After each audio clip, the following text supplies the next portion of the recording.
The Return of Sherlock Holmes, The Adventure of the Golden Pince-Nez. When I look at the 3 massive manuscript volumes which contain our work for the year 1894, I confess that it is very difficult for me, out of such a wealth of material, to select the cases which are most interesting in themselves and at the same time most conducive to a display of those peculiar powers for which my friend was famous. As I turn over the pages, I see my notes upon the repulsive story of the Red Leech and the terrible death of Crosby the banker. Here also I find an account of the Addleton tragedy and the singular contents of the ancient British barrow. The famous Smith-Mortimer succession case comes also within this period, and so does the tracking and arrest of Hewlett, the Boulevard assassin, an exploit which won for Holmes an autograph letter of thanks from the French president and the Order of the Legion of Honor. Each of these would furnish a narrative, but on the whole I am of opinion that none of them unite so many singular points of interest as the episode of Yoxley Old Place,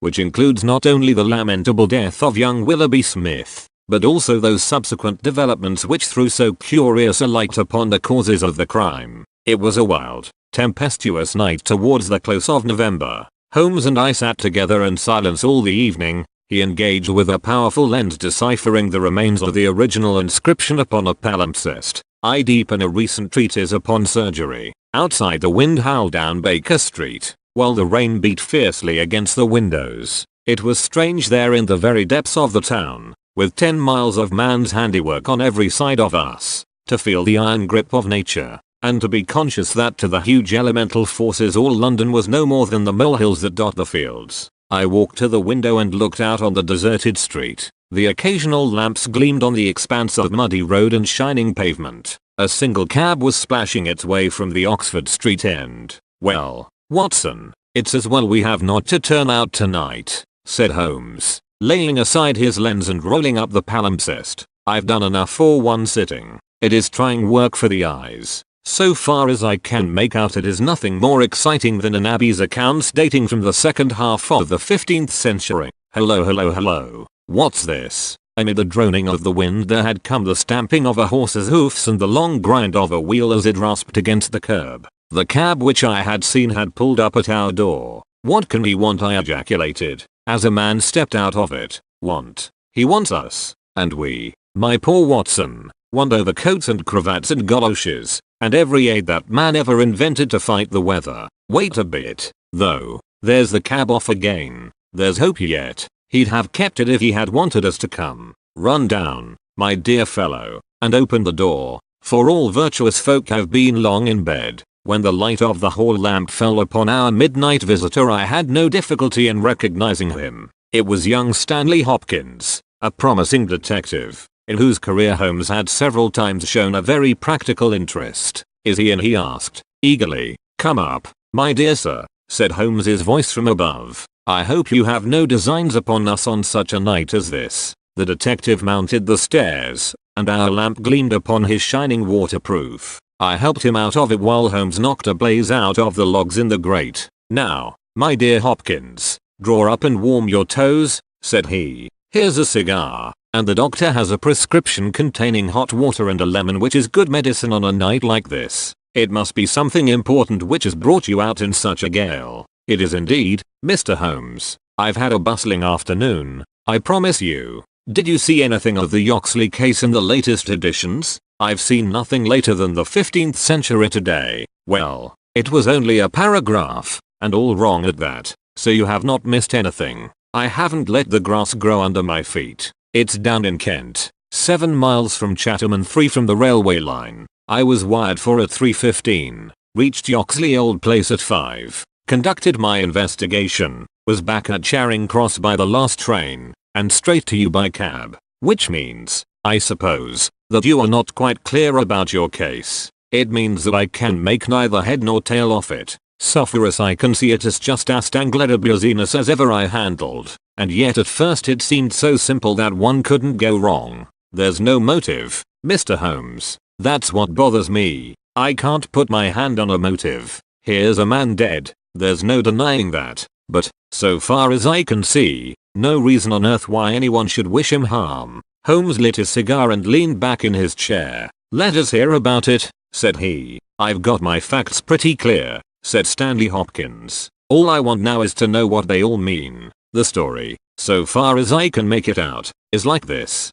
Some years ago this country house, Yoxley Old Place, was taken by an elderly man, who gave the name of Professor Coram. He was an invalid, keeping his bed half the time, and the other half hobbling round the house with a stick or being pushed about the grounds by the gardener in a bath chair. He was well liked by the few neighbors who called upon him, and he has the reputation down there of being a very learned man. His household used to consist of an elderly housekeeper, Mrs. Marker, and of a maid, Susan Talton. These have both been with him since his arrival, and they seem to be women of excellent character. The professor is writing a learned book, and he found it necessary about a year ago to engage a secretary. The first two that he tried were not successes, but the third, Mr. Willoughby Smith, a very young man straight from the university, seems to have been just what his employer wanted. His work consisted in writing all the morning to the professor's dictation, and he usually spent the evening in hunting up references and passages which bore upon the next day's work. This Willoughby Smith has nothing against him either as a boy at Uppingham or as a young man at Cambridge.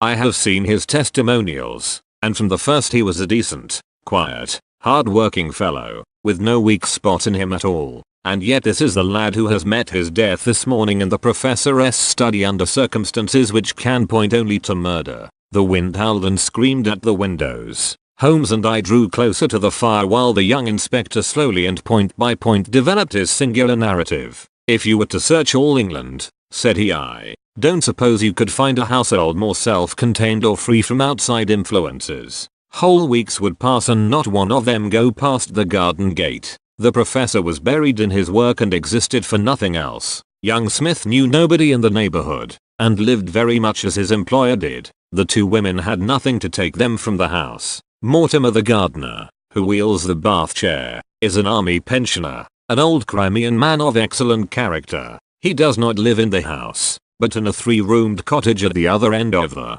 garden. Those are the only people that you would find within the grounds of Yoxley Old Place. At the same time, the gate of the garden is 100 yards from the main London to Chatham Road. It opens with a latch, and there is nothing to prevent anyone from walking in. Now I will give you the evidence of Susan Talton, who is the only person who can say anything positive about the matter. It was in the forenoon, between 11 and 12. She was engaged at the moment in hanging some curtains in the upstairs front bedroom. Professor Coram was still in bed, for when the weather is bad he seldom rises before midday. The housekeeper was busied with some work in the back of the house. Willoughby Smith had been in his bedroom, which he uses as a sitting room, but the maid heard him at that moment pass along the passage and descend to the study immediately below her. She did not see him, but she says that she could not be mistaken in his quick, firm tread. She did not hear the study door close, but a minute or so later there was a dreadful cry in the room below. It was a wild, hoarse scream, so strange and unnatural that it might have come either from a man or a woman. At the same instant there was a heavy thud, which shook the old house, and then all was silence. The maid stood petrified for a moment, and then, recovering her courage, she ran downstairs. The study door was shut, and she opened it. Inside young Mr. Willoughby Smith was stretched upon the floor. At first she could see no injury, but as she tried to raise him she saw that blood was pouring from the underside of his neck. It was pierced by a very small but very deep wound, which had divided the carotid artery. The instrument with which the injury had been inflicted lay upon the carpet beside him. It was one of those small sealing wax knives to be found on old-fashioned writing tables, with an ivory handle and a stiff blade. It was part of the fittings of the professor's own desk. At first the maid thought that young Smith was already dead, but on pouring some water from the carafe over his forehead he opened his eyes for an instant. "The professor," he murmured. It was she. The maid is prepared to swear that those were the exact words. He tried desperately to say something else, and he held his right hand up in the air. Then he fell back dead. In the meantime the housekeeper had also arrived upon the scene, but she was just too late to catch the young man's dying words. Leaving Susan with the body, she hurried to the professor's room. He was sitting up in bed horribly agitated, for he had heard enough to convince him that something terrible had occurred. Mrs. Marker is prepared to swear that the professor was still in his night clothes, and, indeed, it was impossible for him to dress without the help of Mortimer, whose orders were to come at 12 o'clock. The professor declares that he heard the distant cry, but that he knows nothing more. He can give no explanation of the young man's last words. The professor, it was she, but imagines that they were the outcome of delirium. He believes that Willoughby Smith had not an enemy in the world, and can give no reason for the crime. His first action was to send Mortimer the gardener for the local police. A little later the chief constable sent for me. Nothing was moved before I got there, and strict orders were given that no one should walk upon the paths leading to the house. It was a splendid chance of putting your theories into practice, Mr. Sherlock Holmes. There was really nothing wanting, except Mr. Sherlock Holmes, said my companion, with a somewhat bitter smile. Well, let us hear about it. What sort of job did you make of it? I must ask you first, Mr. Holmes, to glance at this rough plan, which will give you a general idea of the position of the professor's study and the various points of the case. It will help you in following my investigation. He unfolded the rough chart, which I here reproduce, and he laid it across Holmes's knee. I rose, and, standing behind Holmes, I studied it over his shoulder. It is very rough, of course, and it only deals with the points which seem to me to be essential. All the rest you will see later for yourself. Now, first of all, presuming that the assassin entered the house, how did he or she come in? Undoubtedly by the garden path and the back door, from which there is direct access to the study. Any other way would have been exceedingly complicated. The escape must have also been made along that line, for of the two other exits from the room, one was blocked by Susan as she ran downstairs and the other leads straight to the professor's bedroom. I therefore directed my attention at once to the garden path, which was saturated with recent rain and would certainly show any footmarks. My examination showed me that I was dealing with a cautious and expert criminal. No footmarks were to be found on the path. There could be no question, however, that someone had passed along the grass border which lines the path, and that he had done so in order to avoid leaving a track. I could not find anything in the nature of a distinct impression, but the grass was trodden down and someone had undoubtedly passed. It could only have been the murderer, since neither the gardener nor anyone else had been there that morning and the rain had only begun during the night. One moment, said Holmes. Where does this path lead to? To the road. How long is it? 100 yards or so. At the point where the path passes through the gate you could surely pick up the tracks. Unfortunately, the path was tiled at that point. Well, on the road itself? No, it was all trodden into mire. Tut tut. Well, then, these tracks upon the grass, were they coming or going? It was impossible to say. There was never any outline. A large foot or a small, you could not distinguish. Holmes gave an ejaculation of impatience. It has been pouring rain and blowing a hurry cane ever since, said he. It will be harder to read now than that palimpsest. Well, it can't be helped. What did you do, Hopkins, after you had made certain that you had made certain of nothing? I think I made certain of a good deal, Mr. Holmes. I knew that someone had entered the house cautiously from without. I next examined the corridor. It is lined with coconut matting and had taken no impression of any kind. This brought me into the study itself. It is a scantily furnished room. The main article is a large writing table with a fixed bureau. This bureau consists of a double column of drawers with a central small cupboard between them. The drawers were open, the cupboard locked. The drawers, it seems, were always open, and nothing of value was kept in them. There were some papers of importance in the cupboard, but there were no signs that this had been tampered with, and the professor assures me that nothing was missing. It is certain that no robbery has been committed. I come now to the body of the young man. It was found near the bureau, and just to the left of it, as marked upon that chart. The stab was on the right side of the neck and from behind forwards, so that it is almost impossible that it could have been self-inflicted, unless he fell upon the knife, said Holmes. Exactly, the idea crossed my mind, but we found the knife some feet away from the body, so that seems impossible.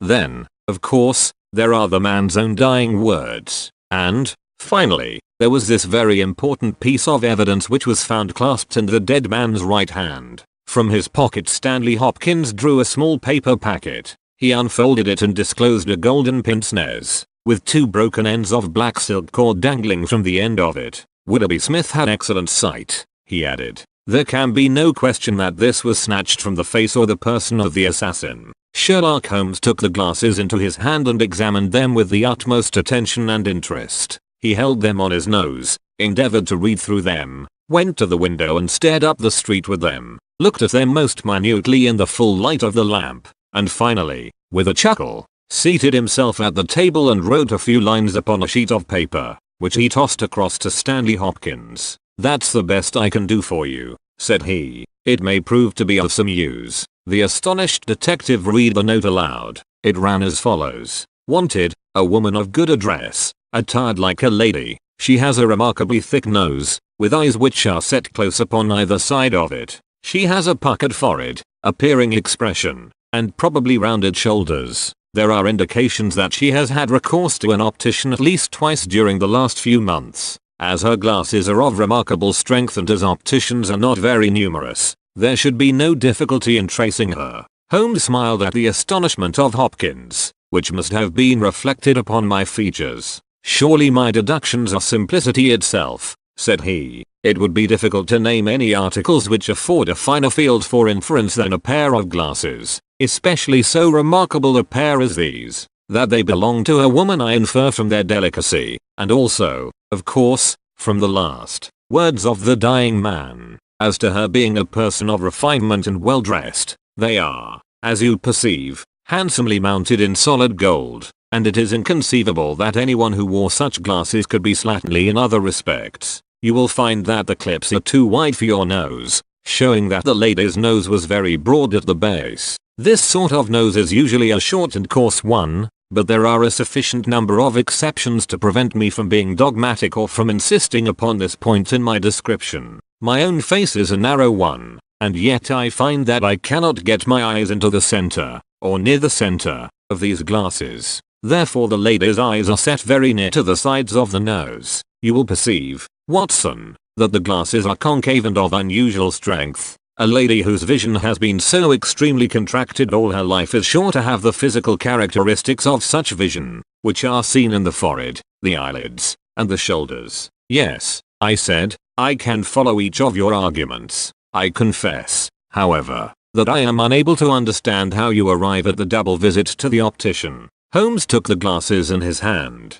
"You will perceive," he said, "that the clips are lined with tiny bands of cork to soften the pressure upon the nose. One of these is discolored and worn to some slight extent, but the other is new. Evidently one has fallen off and been replaced. I should judge that the older of them has not been there more than a few months. They exactly correspond, so I gather that the lady went back to the same establishment for the second." "By George, it's marvelous," cried Hopkins, in an ecstasy of admiration. "To think that I had all that evidence in my hand and never knew it. I had intended, however, to go the round of the London opticians." "Of course you would. Meanwhile, have you anything more to tell us about the case?" "Nothing, Mr. Holmes. I think that you know as much as I do now, probably more. We have had inquiries made as to any stranger seen on the country roads or at the railway station. We have heard of none. What beats me is the utter want of all object in the crime. Not a ghost of a motive can anyone suggest. There I am not in a position to help you, but I suppose you want us to come out tomorrow, if it is not asking too much, Mr. Holmes. There's a train from Charing Cross to Chatham at 6 in the morning, and we should be at Yoxley Old Place between 8 and 9. Then we shall take it. Your case has certainly some features of great interest, and I shall be delighted to look into it. Well, it's nearly 1, and we had best get a few hours sleep. I dare say you can manage all right on the sofa in front of the fire. I'll light my spirit lamp and give you a cup of coffee before we start." The gale had blown itself out next day, but it was a bitter morning when we started upon our journey. We saw the cold winter sun rise over the dreary marshes of the Thames and the long, sullen reaches of the river, which I shall ever associate with our pursuit of the Andaman Islander in the earlier days of our career. After a long and weary journey we alighted at a small station some miles from Chatham. While a horse was being put into a trap at the local inn we snatched a hurried breakfast,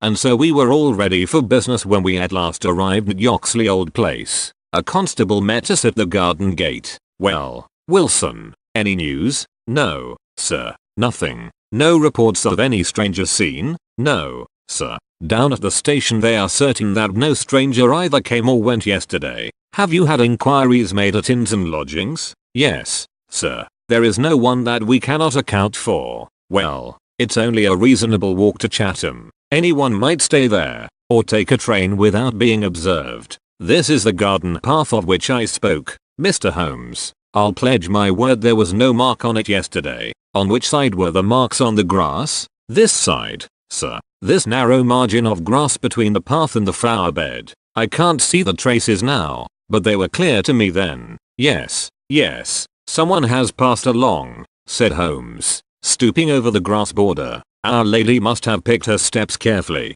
must she not? Since on the one side she would leave a track on the path, and on the other an even clearer one on the soft bed. Yes, sir. She must have been a cool hand. I saw an intent look pass over Holmes's face. You say that she must have come back this way? Yes, sir. There is no other. On a strip of grass certainly, Mr. Holmes. It was a very remarkable performance. Very remarkable. Well, I think we have exhausted the path. Let us go farther. This garden door is usually kept open, I suppose? Then this visitor had nothing to do but to walk in. The idea of murder was not in her mind, or she would have provided herself with some sort of weapon, instead of having to pick this knife off the writing table. She advanced along this corridor, leaving no traces upon the coconut matting. Then she found herself in this study. How long was she there? We have no means of judging. Not more than a few minutes, sir. I forgot to tell you that Mrs. Marker, the housekeeper, had been in there tidying not very long before. About a quarter of an hour, she says. Well, that gives us a limit. Our lady enters this room and what does she do? She goes over to the writing table. What for? Not for anything in the drawers. If there had been anything worth her taking it would surely have been locked up. No, it was for something in that wooden bureau. Hello, what is that scratch upon the face of it? Just hold a match. Watson, why did you not tell me of this? Hopkins. The mark which he was examining began upon the brasswork on the right-hand side of the keyhole, and extended for about 4 inches, where it had scratched the varnish from the surface. I noticed it, Mr. Holmes, but you'll always find scratches round a keyhole. This is recent, quite recent. See how the brass shines where it is cut. An old scratch would be the same color as the surface. Look at it through my lens. There's the varnish, too, like earth on each side of a furrow. Is Mrs. Marker there? A sad-faced, elderly woman came into the room. Did you dust this bureau yesterday morning? Yes, sir. Did you notice this scratch? No, sir. I did not. I am sure you did not, for a duster would have swept away these shreds of varnish. Who has the key of this bureau? The professor keeps it on his watch chain. Is it a simple key? No, sir. It is a Chubb's key. Very good. Mrs. Marker, you can go. Now we are making a little progress. Our lady enters the room, advances to the bureau, and either opens it or tries to do so. While she is thus engaged, young Willoughby Smith enters the room. In her hurry to withdraw the key she makes this scratch upon the door. He seizes her, and she, snatching up the nearest object, which happens to be this knife, strikes at him in order to make him let go his hold. The blow is a fatal one. He falls and she escapes, either with or without the object for which she has come. Is Susan the maid there? Could anyone have got away through that door after the time that you heard the cry? Susan? No, sir. It is impossible. Before I got down the stair I'd have seen anyone in the passage. Besides, the door never opened, for I would have heard it. That settles this exit. Then no doubt the lady went out the way she came. I understand that this other passage leads only to the professor's room. There is no exit that way? No, sir. We shall go down it and make the acquaintance of the professor. Hello, Hopkins, this is very important. Very important indeed. The professor's corridor is also lined with coconut matting. Well, sir, what of that? Don't you see any bearing upon the case? Well, I don't insist upon it. No doubt I am wrong. And yet it seems to me to be suggestive. Come with me and introduce me. We passed down the passage, which was of the same length as that which led to the garden. At the end was a short flight of steps ending in a door. Our guide knocked, and then ushered us into the professor's bedroom. It was a very large chamber, lined with innumerable volumes, which had overflowed from the shelves and lay in piles in the corners. All were stacked all round at the base of the cases. The bed was in the center of the room, and in it, propped up with pillows, was the owner of the house. I have seldom seen a more remarkable looking person. It was a gaunt, aquiline face which was turned towards us,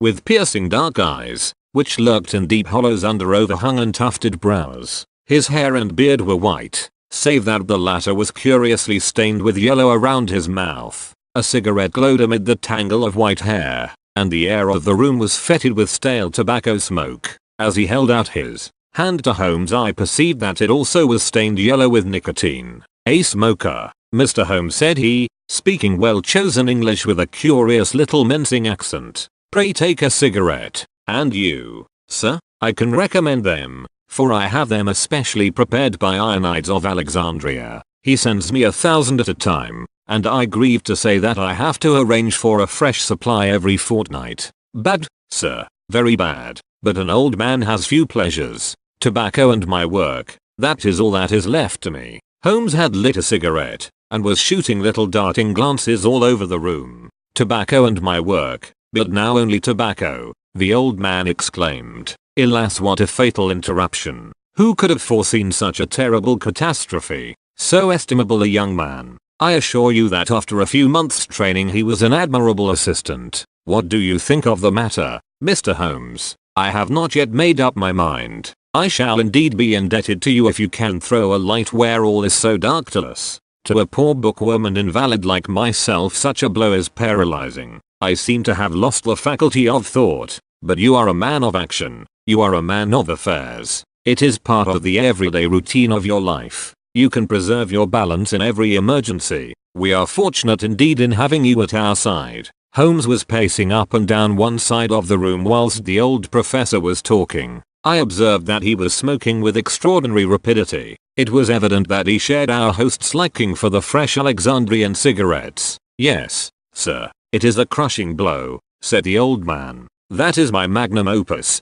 the pile of papers on the side table yonder. It is my analysis of the documents found in the Coptic monasteries of Syria and Egypt, a work which will cut deep at the very foundations of revealed religion. With my enfeebled health I do not know whether I shall ever be able to complete it now that my assistant has been taken from me. Dear me, Mr. Holmes, why, you are even a quicker smoker than I am myself." Holmes smiled. "I am a connoisseur," said he, taking another cigarette from the box, his fourth, and lighting it from the stub of that which he had finished. "I will not trouble you with any lengthy cross-examination, Professor Coram, since I gather that you were in bed at the time of the crime and could know nothing about it. I would only ask this. What do you imagine that this poor fellow meant by his last words?" "The professor, it was she." The professor shook his head. "Susan is a country girl," said he, "and you know the incredible stupidity of that class. I fancy that the poor fellow murmured some incoherent delirious words, and that she twisted them into this meaningless message. I see. You have no explanation yourself of the tragedy? Possibly an accident. Possibly. I only breathe it among ourselves. A suicide. Young men have their hidden troubles. Some affair of the heart, perhaps, which we have never known. It is a more probable supposition than murder. But the eyeglasses? Ah, I am only a student, a man of dreams. I cannot explain the practical things of life. But still, we are aware, my friend, that love gauges may take strange shapes. By all means take another cigarette. It is a pleasure to see anyone appreciate them so. A fan, a glove, glasses. Who knows what article may be carried as a token or treasured when a man puts an end to his life? This gentleman speaks of footsteps in the grass. But, after all, it is easy to be mistaken on such a point. As to the knife, it might well be thrown far from the unfortunate man as he fell. It is possible that I speak as a child, but to me it seems that Willoughby Smith has met his fate by his own hand. Holmes seemed struck by the theory thus put forward, and he continued to walk up and down for some time, lost in thought and consuming cigarette after cigarette. "Tell me, Professor Coram," he said, at last, "what is in that cupboard in the bureau?" "Nothing that would help a thief. Family papers, letters from my poor wife, diplomas of universities which have done me honor. Here is the key. You can look for yourself." Holmes picked up the key and looked at it for an instant, then he handed it back. "No, I hardly think that it would help me," said he. "I should prefer to go quietly down to your garden and turn the whole matter over in my head. There is something to be said for the theory of suicide which you have put forward. We must apologize for having intruded upon you, Professor Quorum, and I promise that we won't disturb you until after lunch. At 2 o'clock we will come again and report to you anything which may have happened in the interval. Holmes was curiously distrait, and we walked up and down the garden path for some time in silence. Have you a clue? I asked, at last. It depends upon those cigarettes that I smoked, said he. It is possible that I am utterly mistaken. The cigarettes will show me.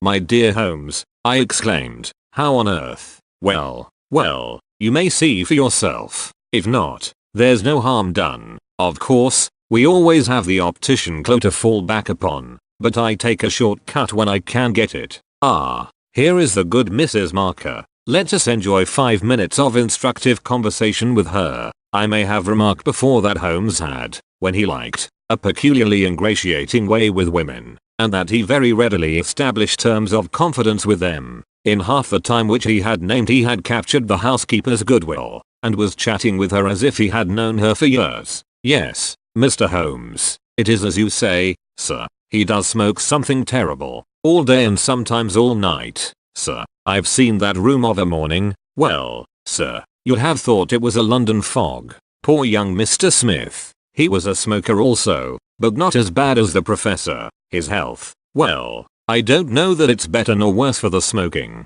said Holmes, but it kills the appetite. Well, I don't know about that, sir. I suppose the professor eats hardly anything? Well, he is variable, I'll say that for him. I'll wager he took no breakfast this morning, and won't face his lunch after all the cigarettes I saw him consume. Well, you're out there, sir, as it happens, for he ate a remarkable big breakfast this morning. I don't know when I've known him make a better one, and he's ordered a good dish of cutlets for his lunch. I'm surprised myself, for since I came into that room yesterday and saw young Mr. Smith lying there on the floor I couldn't bear to look at food. Well, it takes all sorts to make a world, and the professor hasn't let it take his appetite away. We loitered the morning away in the garden. Stanley Hopkins had gone down to the village to look into some rumors of a strange woman who had been seen by some children on the Chatham Road the previous morning. As to my friend, all his usual energy seemed to have deserted him. I had never known him handle a case in such a half-hearted fashion. Even the news brought back by Hopkins that he had found the children and that they had undoubtedly seen a woman exactly corresponding with Holmes's description, and wearing either spectacles or eyeglasses, failed to rouse any sign of keen interest. He was more attentive when Susan, who waited upon us at lunch, volunteered the information that she believed Mr. Smith had been out for a walk yesterday morning, and that he had only returned half an hour before the tragedy occurred. I could not myself see the bearing of this incident, but I clearly perceived that Holmes was weaving it into the general scheme which he had formed in his brain. Suddenly he sprang from his chair and glanced at his watch. 2 o'clock, gentlemen, said he. We must go up and have it out with our friend the professor. The old man had just finished his lunch, and certainly his empty dish bore evidence to the good appetite with which his housekeeper had credited him. He was, indeed, a weird figure as he turned his white mane and his glowing eyes towards us. The eternal cigarette smoldered in his mouth. He had been dressed and was seated in an armchair by the fire. Well, Mr. Holmes, have you solved this mystery yet? He shoved the large tin of cigarettes which stood on a table beside him towards my companion. Holmes stretched out his hand at the same moment, and between them they tipped the box over the edge. For a minute or two we were all on our knees retrieving stray cigarettes from impossible places. When we rose again I observed that Holmes's eyes were shining and his cheeks tinged with color. Only at a crisis have I seen those battle signals flying. Yes, said he, I have solved it. Stanley Hopkins and I stared in amazement. Something like a sneer quivered over the gaunt features of the old professor. Indeed, in the garden? No, here, when, this instant. You are surely joking, Mr. Sherlock Holmes. You compel me to tell you that this is too serious a matter to be treated in such a fashion. I have forged and tested every link of my chain, Professor Quorum, and I am sure that it is sound. What your motives are or what exact part you play in this strange business I am not yet able to say. In a few minutes I shall probably hear it from your own lips. Meanwhile I will reconstruct what is past for your benefit, so that you may know the information which I still require. A lady yesterday entered your study. She came with the intention of possessing herself of certain documents which were in your bureau. She had a key of her own. I have had an opportunity of examining yours, and I do not find that slight discoloration which the scratch made upon the varnish would have produced. You are not an accessory, therefore, and she came, so far as I can read the evidence, without your knowledge to rob you. The professor blew a cloud from his lips. This is most interesting and instructive, said he. Have you no more to add? Surely, having traced this lady so far, you can also say what has become of her. I will endeavor to do so. In the first place, she was seized by your secretary and stabbed him in order to escape. This catastrophe I am inclined to regard as an unhappy accident, for I am convinced that the lady had no intention of inflicting so grievous an injury. An assassin does not come unarmed. Horrified by what she had done, she rushed wildly away from the scene of the tragedy. Unfortunately for her, she had lost her glasses in the scuffle, and as she was extremely short-sighted, she was really helpless without them. She ran down a corridor, which she imagined to be that by which she had come. Both were lined with coconut matting, and it was only when it was too late that she understood that she had taken the wrong passage and that her retreat was cut off behind her. What was she to do? She could not go back. She could not remain where she was. She must go on. She went on. She mounted a stair, pushed open a door, and found herself in your room. The old man sat with his mouth open, staring wildly at Holmes. Amazement and fear were stamped upon his expressive features. Now, with an effort, he shrugged his shoulders and burst into insincere laughter. All very fine, Mr. Holmes, said he, but there is one little flaw in your splendid theory. I was myself in my room, and I never left it during the day. I am aware of that, Professor Coram. And you mean to say that I could lie upon that bed and not be aware that a woman had entered my room? I never said so. You were aware of it. You spoke with her. You recognized her. You aided her to escape. Again the professor burst into high-keyed laughter. He had risen to his feet and his eyes glowed like embers. You are mad, he cried. You are talking insanely. I helped her to escape. Where is she now? She is there, said Holmes, and he pointed to a high bookcase in the corner of the room. I saw the old man throw up his arms. A terrible convulsion passed over his grim face, and he fell back in his chair. At the same instant the bookcase at which Holmes pointed swung round upon a hinge, and a woman rushed out into the room. You are right, she cried, in a strange foreign voice. You are right.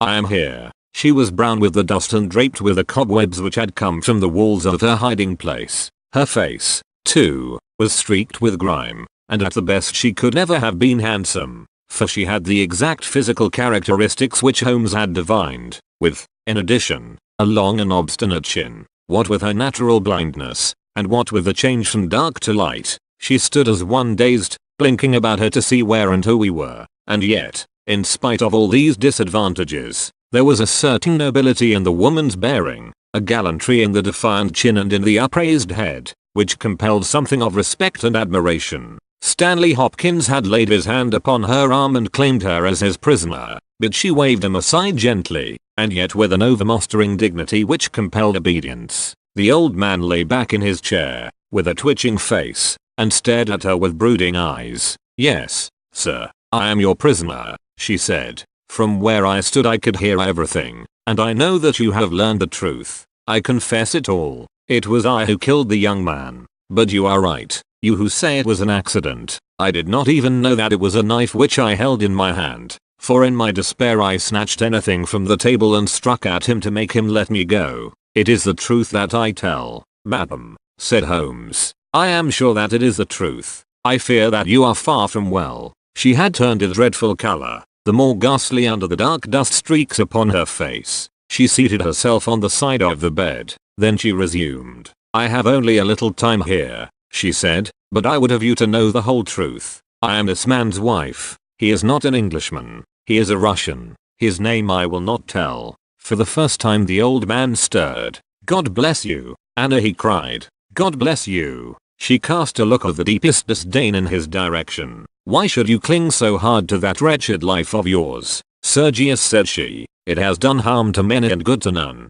not even to yourself. However, it is not for me to cause the frail thread to be snapped before God's time. I have enough already upon my soul since I crossed the threshold of this cursed house. but I must speak or I shall be too late. I have said, gentlemen, that I am this man's wife. He was 50 and I a foolish girl of 20 when we married. It was in a city of Russia, a university. I will not name the place. God bless you, Anna murmured the old man again. We were reformers, revolutionists, nihilists, you understand. He and I and many more. Then there came a time of trouble. A police officer was killed. Many were arrested. Evidence was wanted. And in order to save his own life and to earn a great reward, my husband betrayed his own wife and his companions. Yes, we were all arrested upon his confession. Some of us found our way to the gallows and some to Siberia. I was among these last, but my term was not for life. My husband came to England with his ill-gotten gains, and has lived in quiet ever since,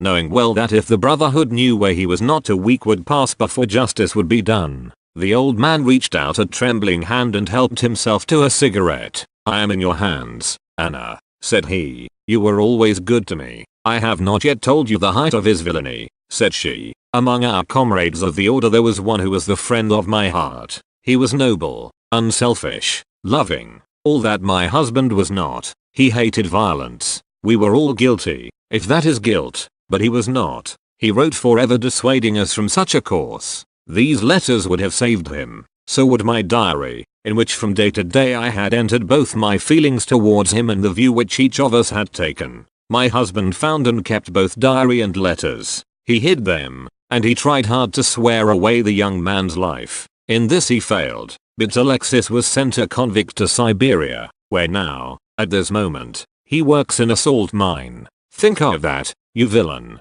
you villain. Now, at this very moment, Alexis, a man whose name you are not worthy to speak, works and lives like a slave, and yet I have your life in my hands and I'll let you go. You are always a noble woman, Anna, said the old man, puffing at his cigarette. She had risen, but she fell back again with a little cry of pain. I must finish, she said. When my term was over I set myself to get the diary and letters which, if sent to the Russian government, would procure my friend's release. I knew that my husband had come to England. After months of searching I discovered where he was. I knew that he still had the diary, for when I was in Siberia I had a letter from him once reproaching me and quoting some passages from its pages. Yet I was sure that with his revengeful nature he would never give it to me of his own free will. I must get it for myself. With this object I engaged an agent from a private detective firm, who entered my husband's house as secretary. It was your second secretary,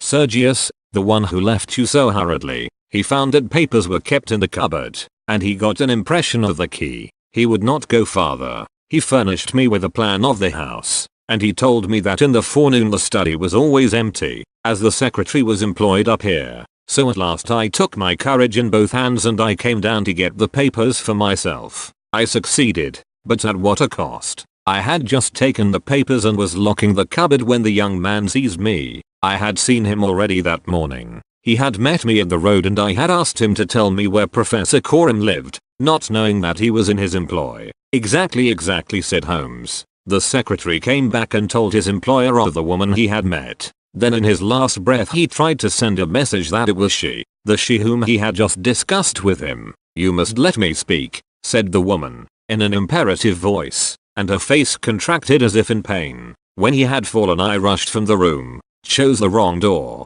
and found myself in my husband's room. He spoke of giving me up. I showed him that if he did so his life was in my hands. If he gave me to the law I could give him to the Brotherhood. It was not that I wished to live for my own sake, but it was that I desired to accomplish my purpose. He knew that I would do what I said, that his own fate was involved in mine. For that reason and for no other he shielded me. He thrust me into that dark hiding place, a relic of old days, known only to himself. He took his meals in his own room, and so was able to give me part of his food. It was agreed that when the police left the house I should slip away by night and come back no more. But in some way you have read our plans. She tore from the bosom of her dress a small packet. These are my last words, said she. Here is the packet which will save Alexis. I confide it to your honor and to your love of justice. Take it. You will deliver it at the Russian embassy. Now I have done my duty. And, stop her, cried Holmes.